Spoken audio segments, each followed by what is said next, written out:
এই তাকওয়া নামক গুণটা যেন আমরা অর্জন করতে পারি। মনে রাখবেন, তাকওয়া নামক গুণ ছাড়া কোনো আমল আল্লাহর দরবারে কবুল হবে না। আপনি যতই নামাজ পড়েন, যতই রোজা রাখেন, যতই হজ করেন, যতই যাকাত দেন না কেন, আপনি আল্লাহর প্রিয়ভাজন হয়ে যান, তারপরেও কোনো আমল আল্লাহর দরবারে কবুল হবে না যদি এই তাকওয়া নামক গুণ আপনার আমার অন্তরে না থাকে। আপনি নামাজ পড়ছেন, নামাজ পড়ার শর্ত হলো, 1 নম্বর শর্ত হলো আল্লাহর ভয় থাকা লাগবে। আল্লাহর ভয় নামাজের মধ্যে যদি থাকে, খুশু খুজু আল্লাহর ভয় যদি নামাজের মধ্যে থাকে, তাহলে নামাজের দ্বারা কোনো বান্দা নড়াচড়া করতে পারে না। বিশ্বনবী সাল্লাল্লাহু আলাইহি ওয়াসাল্লাম একদিন মদিনার মসজিদে দাঁড়িয়ে আছেন, বসে আছেন। এমন সময় দেখতে পেলেন একজন ব্যক্তি নামাজও পড়ছে, আবার দাঁড়িয়ে নাড়ছে, নামাজও পড়ছে, আবার নড়াচড়াও করছে। বিশ্বনবী সাল্লাল্লাহু আলাইহি ওয়াসাল্লাম বলেন, ওই ব্যক্তির অন্তরে যদি আল্লাহর ভয় থাকতো, তাহলে তার শরীরের অঙ্গ প্রত্যঙ্গ গুলোর মাঝেও আল্লাহর ভয় থাকতো। সুতরাং ওই আইয়ুহাল্লাযীনা আমানু কুতিবা আলাইকুমুস সিয়াম কামা কুতিবা আলাল্লাযীনা মিন ক্বাবলিকুম লাআল্লাকুম তাত্তাকুন। সম্মানিত মুসলিম কেরাম, কথা বলছিলাম তাকওয়া নিয়ে। তাকওয়ার গুণ যদি না থাকে আপনার ভিতরে, কোনো কিছুই আল্লাহর দরবারে কবুল হবে না। রোজা যে আমরা রাখছি, রোজার মূল একটা বিষয় আছে যেটা অর্জন করার জন্য আল্লাহ রাব্বুল আলামিন 1টি মাস রোজা আমাদেরকে দিয়েছেন। আমরা সরাসরি আল্লাহ তাআলাকে প্রশ্ন করলাম, ওগো রব্বে কারীম, রোজা আমাদেরকে কেন দিয়েছেন? আল্লাহ রাব্বুল আলামিন বলছেন আমাদের প্রশ্নের জবাবে, আল্লাহ রাব্বুল আলামিন বলছেন, ইয়া আইয়ুহাল্লাযীনা আমানু, ওহে তোমরা যারা নিজেদেরকে ঈমানদার বলে দাবি করছো, কুতিবা আলাইকুমুস সিয়াম, তোমাদের উপর মাহে রমজানের 1টি মাস রোজা ফরজ করা হয়েছে।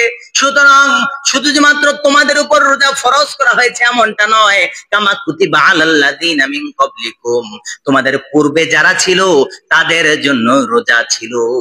শুধু যে মাত্র তোমাদের জন্য রোজা এমনটা নয়, বরং তোমাদের পূর্বে যারা ছিল তাদের উপর রোজা ফরজ ছিল। সুতরাং এই রোজা দেওয়ার উদ্দেশ্য হলো একটাই, লাআল্লাকুম তাত্তাকুন, যেন তোমরা আল্লাহর ভয় অন্তরে নিতে পারো, তাকওয়ার গুণ অর্জন করতে পারো। এই জন্যই তোমাদেরকে মাহে রমাদানের 1টি মাস তোমাদের উপর রোজা ফরজ করেছি। সুতরাং এর থেকে আয়াত থেকে মূল শিক্ষা হলো, রোজাও আল্লাহ তাআলা আমাদেরকে দিয়েছেন যেন আমরা তাকওয়ার গুণ অর্জন করতে পারি, আল্লাহর ভয় নিতে পারি। এই রোজা থেকে আল্লাহর ভয় যেমনি ভাবে অর্জন করেছি, এই মাস থেকে ট্রেনিং নিয়ে বাকি 11 মাসও যেন আল্লাহর ভয়টা নিয়ে বাকি 11 মাসের জন্য চলতে পারি। এই শিক্ষা দিয়েই মাহে রমজান আমাদের কাছ থেকে বিদায় নিচ্ছে। আবার সামনে আসছে কোরবানি। কোরবানি যে আমরা কোরবানি করব, 1 লক্ষ টাকা দিয়ে গরু ক্রয় করে গরু জবাই করব, পশু জবাই করব। এই কোরবানির মাঝেও যদি তাকওয়া নামক গুণ না থাকে, তাহলে কোরবানিও আদৌ আল্লাহর কাছে কবুল হবে না। আল্লাহ রাব্বুল আলামিন নিজে বলছেন, লাইয়ানালাল্লাহু লুহুমুহা ওয়ালা দিমাউহা ওয়ালাকিন ইয়ানালুহুত তাকওয়া মিনকুম। আল্লাহ রাব্বুল আলামিন বলছেন, কুরবানির পশুর রক্ত মাংস আদৌ আল্লাহর কাছে পৌঁছায় না। রক্ত মাংস কুরবানির পশুর আদৌ কোনো কিছু আল্লাহর কাছে পৌঁছায় না। আল্লাহর কাছে পৌঁছায় শুধুমাত্র বান্দার অন্তরের তাকওয়া, বান্দার অন্তরে আল্লাহর ভয় কতটুকু আছে সেটাই আল্লাহ তাআলার কাছে পৌঁছায়। নতুবা কোরবানির পশু রক্ত মাংস গোশত কিছু কি আল্লাহর কাছে পৌঁছায়? কিছুই পৌঁছায় না। এই আমলের মাঝেও যে গুণটা নিহিত রয়েছে সেটার নামই হলো তাকওয়া। আবার কোরবানির আগে জিলহজ মাসে আমরা হজ করি, যারা ভাগ্যে আল্লাহ রাব্বুল আলামিন লিখেছেন যাদের উপর হজ ফরজ, আমরা হজ করি। এই হজের মাঝেও আছে তাকওয়া। এই হজ তাকওয়া যদি বান্দার অন্তরে না থাকে, তাহলে 100বার যদি হজ করেন সেই হজ আল্লাহর দরবারে কবুল হবে না। সুতরাং মূল কথা হলো একটাই, আমরা যত আমল করি সব আমলের মূলে আল্লাহর ভয় থাকা লাগবে। আল্লাহর ভয় মাহে রমজান এই শিক্ষাটা দিয়ে আমাদের কাছ থেকে বিদায় নিচ্ছে। সুতরাং আসুন এই শিক্ষাটা আমরা গ্রহণ করি। মাহে রমজান বিদায় হয়ে যাচ্ছে, আল্লাহর ভয় মাহে রমজানে যতটুকু আমরা গ্রহণ করেছি ঠিক এই ততটুকু নিয়ে যেন বাকি 11 মাস চলতে পারি। আল্লাহ রাব্বুল আলামিন আমাদের প্রত্যেককে তৌফিক দান করুক, আমরা বলি আমিন। মাহে রমজান 2 নম্বর শিক্ষা আমাদের কি দিয়ে যাচ্ছেন? ক্ষুধার্ত মানুষের ক্ষুধার অনুভূতি বোঝার শিক্ষা দিয়ে মাহে রমজান আমাদের কাছ থেকে বিদায় নিচ্ছেন। ক্ষুধার্ত মানুষের ক্ষুধার জ্বালার শিক্ষা, ক্ষুধার জ্বালার কতটুকু অনুভূতি, সেই শিক্ষা দিয়েই মাহে রমজান আমাদের কাছ থেকে বিদায় নিয়ে যাচ্ছেন। আমরা পেট পুরে খাচ্ছি, অথচ আমাদের পার্শ্ববর্তী ভাইরা অনাহারে দিন যাপন করছে। আমরা পেট পুরে খাচ্ছি, আমাদের পার্শ্ববর্তী ভাই না খেয়ে দিন যাপন করছে। আল্লাহ রাব্বুল আলামিন ওই ব্যক্তির কোনো কিছুই পছন্দ করবেন না। কিয়ামতের দিন বহু নামাজি, বহু হাজী সাহেব, বহু রোজাওয়ালা, বহু জাকাতওয়ালা, বহু আল্লাহওয়ালা ওই কিয়ামতের দিন আল্লাহর কাঠগড়ায় সম্মুখীন হয়ে যাবে। কেন শুনুন, ওই শুধুমাত্র ক্ষুধার্ত মানুষদেরকে খাবার না দেওয়ার কারণে কিয়ামতের দিন অসংখ্য হাজী সাহেব, অসংখ্য নামাজি, অসংখ্য রোজাওয়ালা আল্লাহর কাঠগড়ায় জিম্মা দিয়ে করা লাগবে। মুসলিম শরীফের বর্ণনায় বিশ্বনবী সাল্লাল্লাহু আলাইহি ওয়াসাল্লাম বলছেন, ইন্নাল্লাহা আযজা ওয়া জাল্লা ইয়াকুলু ইয়াউমাল কিয়ামাহ, আল্লাহ রাব্বুল আলামিন বলছেন বিশ্বনবীর ভাষায়, নিশ্চয় আল্লাহ তাআলা কিয়ামতের দিন কিছু বান্দাদেরকে আটকে দিবেন। অথচ বান্দারা দুনিয়ার জমিনে পাক্কা নামাজি ছিল, পাক্কা রোজাওয়ালা ছিল, পাক্কা হজওয়ালা ছিল, যাকাতওয়ালা ছিল। এমন বান্দাদেরকে কাল হাশরের ময়দানে আল্লাহ রাব্বুল আলামিন পাকড়াও করবেন, আটকে দিবেন। আল্লাহ রাব্বুল আলামিন বলবেন, ইয়া ইবনে আদম ইস্তাতা'আমতুকা ফালা তুত'ইমনি। আল্লাহ রাব্বুল আলামিন নিজেই বলবেন, হে আদম সন্তান, আমি তোমার কাছে খাবার চেয়েছিলাম, কিন্তু তুমি আমাকে খাবার দাও নাই। আল্লাহ রাব্বুল আলামিন ওই নামাজিকে, রোজাওয়ালাকে, যাকাতওয়ালাকে আটকে দিয়ে বলবেন, ও বনি আদম সন্তান, আমি তোমার কাছে খাবার চেয়েছিলাম, কিন্তু আমি ক্ষুধার্ত ছিলাম, আমাকে তুমি খাবার দাও নাই। আল্লাহর বান্দা আল্লাহর প্রশ্নের জবাবে আবার বলবে, ইয়া রব্বি কাইফা তুআমুকা, হে আমাদের রব, আপনি তো আমাদেরকে খাওয়ান, আমাদেরকে পরান, আমাদেরকে খাওয়ায় কে? আল্লাহ রাব্বুল আলামিন। এত সুন্দর পোশাক আমরা পরছি, আমাদেরকে পরায় কে? আমরা যদি নিজের যোগ্যতায় পোশাক পরতে পারতাম, তাহলে রাস্তার পাগলেরা পোশাক পরে না কেন? তাহলে পোশাক পরার যোগ্যতা আমাদেরকে দিয়েছেন কে? তাহলে ওই পাগলকেও যিনি পোশাক পরা উলঙ্গ রেখেছেন, তাদের মতো আল্লাহ তাআলাকে আমাদেরকে বানাতে পারতেন না? অবশ্যই পারতেন। আল্লাহ তাআলা চেয়েছেন, আল্লাহ তাআলা আমাদের উপর রহমত করেছেন, করুণা করেছেন, বিধায় আমরা তো সুন্দর পোশাক পরে আল্লাহর ঘরে আসতে পেরেছি। বান্দা প্রশ্ন আবার ছুড়ে দিবে আল্লাহ তাআলার কাছে, ওগো আল্লাহ, আপনিও তো আমাদেরকে খাওয়ান, আপনি আমাদেরকে পড়ান, আমরা আবার আপনাকে কিভাবে খাওয়াবো, কিভাবে পড়াবো? ওই বান্দার প্রশ্নের জবাবে আল্লাহ রাব্বুল আলামিন আবার উত্তর দিবেন, আবা আলিমতা আন্নাহু আস্তাতআমাকা আব্দি ফুলান, তুমি কি জানতে না তোমার বাড়ির পাশের মানুষটা অনাহারে দিন যাপন করছে, তোমার পার্শ্ববর্তী ভাই না খেয়ে দিন যাপন করছে। না খাওয়া অর্থ হলো শুধুমাত্র খাবারের অনাহারি নয়, যত প্রয়োজন আছে তোমার সব আছে আল্লাহ তাআলা তোমাকে দিয়েছে, কিন্তু তোমার পার্শ্ববর্তী ভাই কষ্টে দিন যাপন করছে, তার দিকে তুমি খেয়াল করো নাই। আল্লাহ রাব্বুল আলামিন বলবেন, ও তুমি কি জানতে না তোমার বাড়ির পাশের ভাই আরেকজন ক্ষুধার্ত মানুষ দিন যাপন করছে না খেয়ে, তুমি যদি চাইতে তাকে কিছু দিতে, তাহলে আমি আল্লাহকে দেওয়া হয়ে যেত। তুমি যদি তাকে খাবার দিতে, তাহলে আমি আল্লাহকে খাওয়ানো হতো। সুতরাং তুমি তাকে দাও নাই, সে তোমার কাছে চেয়েছিল। সুতরাং আজকে ইয়ামুল বাস, হাসরের ময়দানে তোমার ফয়সালা হলো চির কষ্টের স্থান জাহান্নামে চলে যাও। অথচ সে ব্যক্তি পাক্কা নামাজি ছিল, পাক্কা রোজাওয়ালা ছিল, হজ করেছিল, যাকাত দিয়েছিল, তারপরেও আল্লাহর কাঠগড়ায় জবাবদিহির উত্তর না দিতে পেরে জাহান্নামে যাওয়া লেগেছে। সুতরাং এই মাহে রমজান একটা শিক্ষা আমাদের কাছে দিয়ে যাচ্ছে, সেটা হলো ক্ষুধার্ত মানুষের ক্ষুধার জ্বালার বোঝার অনুভূতি দিয়ে মাহে রমজান আমাদের কাছ থেকে বিদায় হয়ে যাচ্ছে। সুতরাং ক্ষুধার্ত মানুষের ক্ষুধার জ্বালা বুঝে আমরা যেন বুঝতে পারি, এই শিক্ষা দিয়ে মাহে রমজান আমাদের কাছ থেকে বিদায় হয়ে যাচ্ছে। মাহে রমজান 3 নাম্বার আমাদেরকে শিক্ষা দিয়ে যাচ্ছে মানুষদেরকে খাবার দেওয়ার প্রতি উৎসাহিত করা। এই যে ইফতারের সময় হলে আলহামদুলিল্লাহ আমরা সকলে আমলটা করি, আমরা সকলেই করি না? ইফতারের সময় হলে এক বাসা থেকে আরেক বাসা ইফতারি পাঠাই কি পাঠাই না? আমরা সকলেই আমলটা করি। মাহে রমজানে যেমনি ভাবে খাবার একজন আরেকজনকে দেওয়ার শিক্ষা, একজনকে খাওয়ানো আরেকজনকে খাওয়ানো, এই শিক্ষাটা আমরা গ্রহণ করেছি। এই শিক্ষা যেন বাকি 11 মাসও যেন আমল করতে পারি, এই শিক্ষা দিয়েই মাহে রমজান আমাদের কাছ থেকে বিদায় নিয়ে যাচ্ছে। আল্লাহর হাবিব সাল্লাল্লাহু আলাইহি ওয়াসাল্লাম বলছেন তোমরা তিনটি কাজ বেশি বেশি করে করবে। কয়টি কাজ? কথা বলে না, কয়টি কাজের কথা বলেছেন? তিনটি। এক নাম্বার হলো আফসুস সালাম ওয়া আতিমুত তুআম ওয়া সাল্লু বিল লাইলি ওয়ান নাস লিয়াম। এক নাম্বার হলো মানুষদেরকে দেখা মাত্রই সালাম প্রদান করবে। দ্বিতীয় নাম্বার হলো সাধ্য হলে তোমাদের সাধ্য অনুযায়ী মানুষদেরকে খাওয়ানোর চেষ্টা করবে। তৃতীয় নাম্বার হলো সকল প্রাণীকুল যে মুহূর্তে ঘুমের মধ্যে থাকে সেই মুহূর্তে তুমি জানামাজের মুসল্লা বিছে তাহাজ্জুদের নামাজের মধ্যে দাঁড়িয়ে যাবে। বিশ্বনবী সাল্লাল্লাহু আলাইহি সাল্লাম এই তিনটা শিক্ষা দিয়ে যাচ্ছেন। এই তিনটা আমল যদি করতে পারি, বিশ্বনবী সাল্লাল্লাহু আলাইহি ওয়াসাল্লাম ওই আমল করলেও না বান্দাদের ব্যাপারে বলছেন তাদখুলুল জান্নাতা বিসালাম। আল্লাহু আকবার। বিশ্বনবী বলছেন এই তিনটা আমলের মাধ্যমে বান্দা চির সুখময় স্থান জান্নাতুল ফেরদাউসে প্রবেশ করবে। সুবহানাল্লাহ। সুতরাং আমরা যদি চাই আমলগুলো যদি আমরা করতে পারি, হ্যাঁ, মানুষদেরকে দেখলে বেশি বেশি করে সালামের আমল, সাধ্য অনুযায়ী মানুষদেরকে খাওয়ানোর আমল, তারপর সাল্লু বিল লাইলি ওয়ান নাস লিয়াম, মানুষগুলো যখন ঘুমিয়ে থাকে সেই মুহূর্তে যায় নামাজ বিছিয়ে ও শ্রীসুক্ত নয় রব্বে কারিমের কাছে সাহায্য প্রার্থনা নামাজ আদায় করা। এই শিক্ষা রমজান মাসে আমরা যেমনি পেয়েছি, বাকি 11 মাসে যেন এই আমলটা করতে পারি। মানুষদেরকে খাওয়া দেওয়ার প্রতি উৎসাহী হওয়া, এই আমলটা যেন বাকি 11 মাসে করতে পারি। এই শিক্ষা দিয়ে মাহে রমজান আমাদের কাছ থেকে বিদায় নিচ্ছে। মাহে রমজান 4 নাম্বার শিক্ষা আমাদেরকে দিয়ে যাচ্ছে। রমজান মাস আমাদেরকে উত্তম চরিত্রবান হওয়ার ট্রেনিং দিয়ে মাহে রমজান আমাদের কাছ থেকে বিদায় নিচ্ছে। বিশ্বনবী সাল্লাল্লাহু আলাইহি ওয়াসাল্লাম বলেন ইযা কানা ইয়াউমুস সাম আহাদুকুম ফালা ইয়ারফুস ওয়ালা ইয়াবখাস। বিশ্বনবী বলেন তোমাদের কেউ যখন রমজানে দিনে রোজা রাখে আর সে যেন সকল প্রকার অনর্থক কথা থেকে বিরত থাকে এবং সে যেন সকল প্রকার অশ্লীল কথা থেকে, অন্যকে গালি দেওয়া থেকে বিরত থাকে।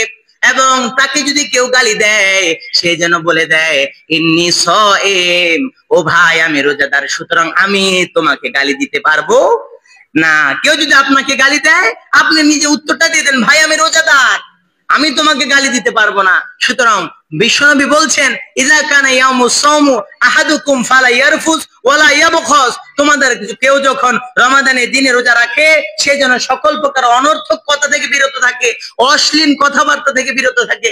কিন্তু দুঃখের বিষয় হলো সত্য, রোজা রেখেও অনেকে দুষ্টামি বশত অশ্লীল কথাবার্তা বলে কি বলে না, মনেও করে না যে এটা গুনাহের কাজ।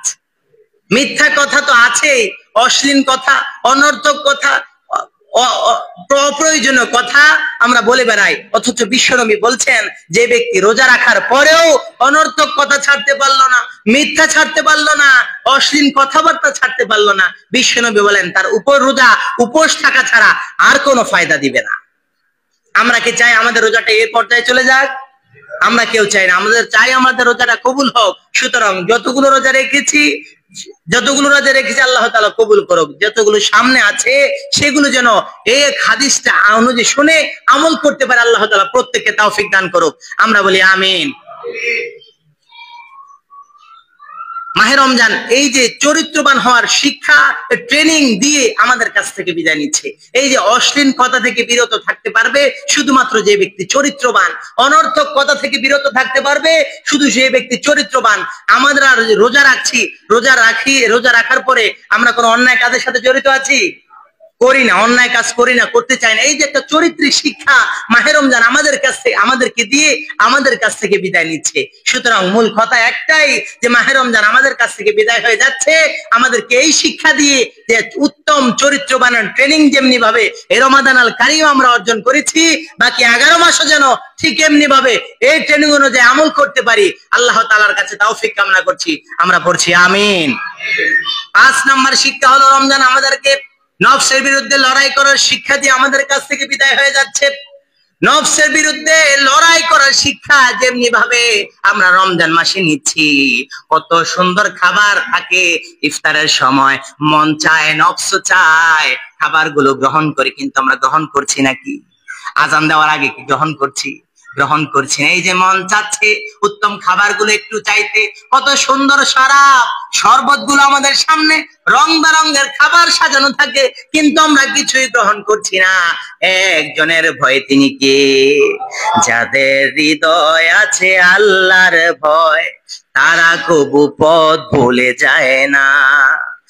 আল্লাহর প্রেম ছাড়া এ দুনিয়ায় কারো কাছে কোনো কিছু চায় না। যাদের হৃদয় আছে আল্লাহর ভয়, তারা কবু পথ ভুলে যায় না। সুতরাং কথা একটাই, মাহে রমজান আমাদের কাছ থেকে বিদায় হয়ে যাচ্ছে।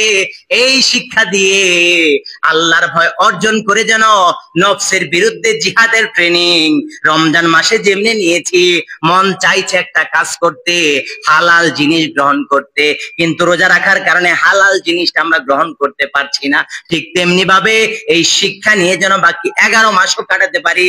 এই শিক্ষা দিয়ে রমাদান আল কারিম আমাদের কাছ থেকে বিদায় হয়ে যাচ্ছে। সুতরাং রমজান বিদায়ের সাথে সাথে ওই ব্যক্তির দোয়া আল্লাহ তাআলার কাছে কবুল, ওই ব্যক্তির রোজা আল্লাহ তাআলার কাছে কবুল। আপনার রোজা, আমার রোজা আল্লাহর দরবারে কবুল হচ্ছে কিভাবে বুঝবেন? যদি এই শিক্ষাগুলো আমরা রমাদানুল কারিমে যেমন গ্রহণ করছি, রমাদান বিদায়ের সাথে সাথে এই শিক্ষাগুলো যেন নিজের ভিতরে নিয়ে বাকি 11 মাস চালাতে পারি। যদি চালাতে পারি তাহলে মাহে রমজান মনে করবো যে আমাদের রোজাগুলো আল্লাহর দরবারে কবুল হচ্ছে। যদি না আমল করতে পারি, রোজা যাওয়ার পরে যদি আবার আমরা আগের মতো হয়ে যাই, অন্যায় কাজ করা আবার শুরু করে দেই, তাহলে আপনি নিজে বুঝে নেবেন যে নিশ্চয়ই আপনার রোজা আল্লাহর দরবারে কবুল হয় নাই। এই জন্য রমজান চলে যাওয়ার সাথে সাথে আপনাকে শয়তান পাকড়াও করেছে, আবার আপনি আবার শুরুতে আগের শুরুতে ফিরে গিয়েছে। সুতরাং মাহে রমজান বিদায় হয়ে যাচ্ছে, এই শিক্ষা আমরা রমজান থেকে গ্রহণ করি। মাহে রমজানে যেমনি হবে নফসের বিরুদ্ধে লড়াই করছি, ঠিক রমজানের পরেও যেন এই লড়াইটা আমাদের চালু থাকে। আল্লাহ তাআলা তৌফিক দান করুক, আমরা বলি আমিন।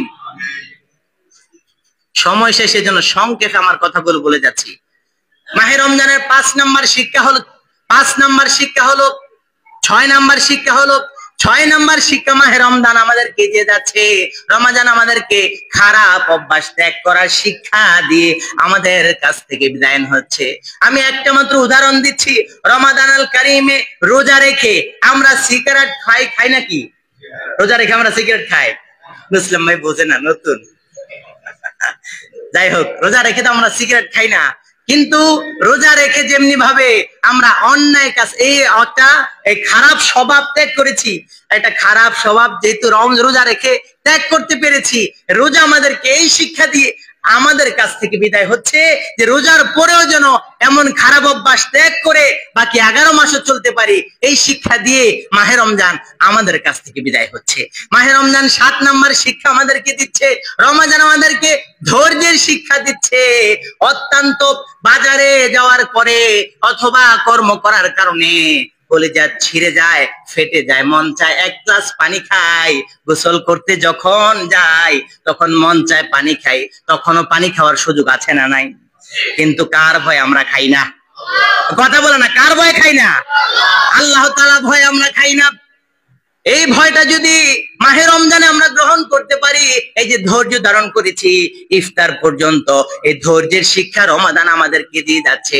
যেমনি ভাবে সুবহে সাদিক থেকে শুরু করে সূর্যাস্ত পর্যন্ত ধৈর্যের চরম পরাকাষ্ঠা দেখি আমরা আল্লাহ তাআলার কাছে আমাদের ইবাদত গুলো পালন করতে পেরেছি। এই ধৈর্যশীল গুণ অর্জন করতে পারার গুণটা অর্জন করতে পারার শিক্ষাটা দিয়ে মাহে রমজান আমাদের কাছ থেকে বিদায় হয়ে যাচ্ছে।